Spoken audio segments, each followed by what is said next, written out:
Mining prices and job hunt video. Welcome to Australian Mining for New Starters, and in today's video we're just going to have a look at the prices of all the different minerals around the place, and then we'll have a quick look at where the jobs are.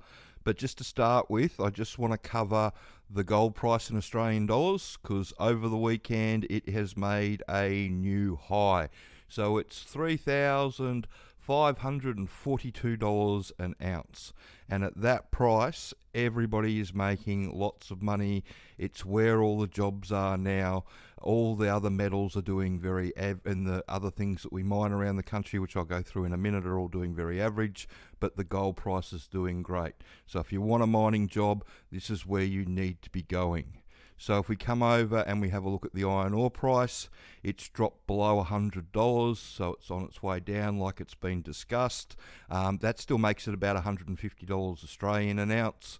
And if we have a look at the coal price at $118 a tonne, it's gone up a fair bit, which is great, and that makes it about $175 a tonne Australian, which isn't wonderful, but it'll keep a lot of the mines that are a bit iffy still going. So let's hope that that coal price stays up for everybody that's working in a coal mine.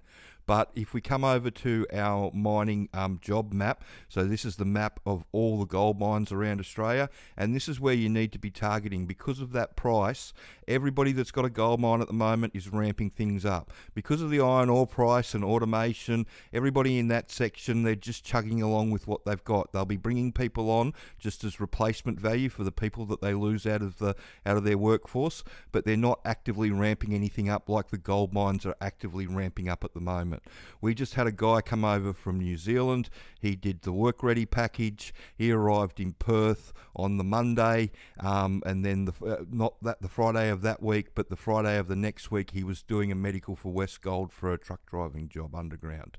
It's just the demand. And he also got two other job offers as well. If you can show them that you know how the mine works, you've got something to offer them. So let's have a look at where these jobs are. So if you come over to Seek and you type underground in, because the majority of the jobs are underground these days. Unfortunately, automation has taken a lot of the surface jobs, but if you come down through, you'll see all the jobs come up. There's underground truck driver there, it's fly and fly out of Perth, entry-level mining with Barminco, entry-level drillers offsider, dump truck operator. All the dump truck and the nipper jobs, people would want experienced people doing those jobs just because it makes life a lot easier for everybody involved. But the reality of the situation is that anybody that's got 6 months nippering experience doesn't want to be a nipper anymore. They want to be climbing the ladder, because climbing the ladder means more money. So just keep that in mind when you're applying for these jobs. But education's definitely the key. If you come over to the underground training website, you can see our mining jobs to apply for page. We've loaded up all the jobs that we think you should be applying for.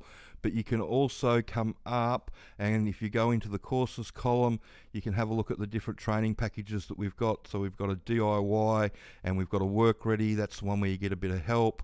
And then we've also got the 3-step plan, and that's the one where you get the DIY from us at Underground, and Jess, who does the podcast with me, her company does the resume section for that. You can use Afterpay and Zip and PayPal and all that sort of stuff. There's lots of ways you can do all that. But yeah, from our perspective, learning how the mine works, educating yourself, and then approaching the right company. So you're looking for gold mining companies at the moment. Copper as well. Copper's doing really well. What's not doing well is iron ore, coal, lithium, and nickel, unfortunately. All those mines that are still open, they will all continue to still be open and still continue to go, but they're not making as much money as the gold mines are making, which means that they're not ramping up, which means they're just trying to sustain their workforce. They're not trying to ramp up their workforce. Unlike all the gold mines that are around the country, which are actively trying to ramp up their workforce because it's such a high price. And I'll just remind you of that price. It's $3,542 an ounce. I can remember working on a gold mine in the late 90s, and the gold price was $282 an ounce. It's just unbelievable what the price is. And like I said, at that price, everybody's making money hand over fist. So I hope you found that information helpful. If you have got any questions about the industry, or you want a specific thing answered, please send them through. If you could share this video around and like and subscribe the channel. Thanks.